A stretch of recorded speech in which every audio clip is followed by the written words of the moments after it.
Kumusta sa lahat, mahal na mga taga-subaybay, maligayang pagdating sa aking channel. Para sa iyo ngayon, pagkatapos ng nakakagulat na episode sa kasal ni Ken Yaman, lumipat ang kwento sa isang nakakaintriga na dimensyon ng pinutol ni Ozgay Girl ang seremonya na may sorpresang pasukan. Parehong namataan ang dalawang aktor na umalis sa isang ospital sa Italy, dahilan para magtaka ang mga tagahanga tungkol sa mga detalye sa likod ng kanilang biglaang pagdating sa medical center.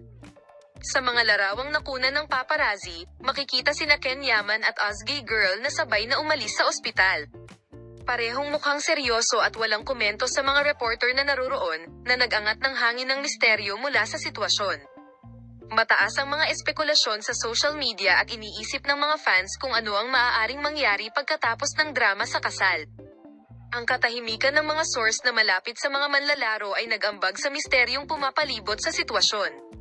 Habang ang ilang mga ulat ay nagmungkahi na ang kanyang pagbisita sa ospital ay maaaring nauugnay sa stress at tensyon na nilikha ng paghaharap sa kasal, ang iba ay nag-isip tungkol sa posibilidad ng isang pinagsamang proyekto kung saan ang aktres ay magpe-film sa Italy.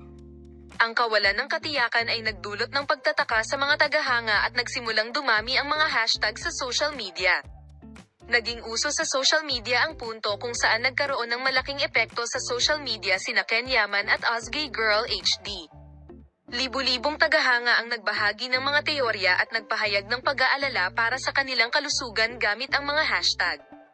Habang patuloy na umuunlad ang balita, ipinahayag ng mga tagahanga ng Ken Yaman at Ozgay Girl ang kanilang pagmamalasakit sa buhay ng mga Turkish star. Ibabahagi ko sa iyo ang mga bagong pag-unlad sa paksa. Huwag kalimutang mag-subscribe sa aking channel at panoorin ang video hanggang sa huli. Paalam, makita ka sa mga bagong video.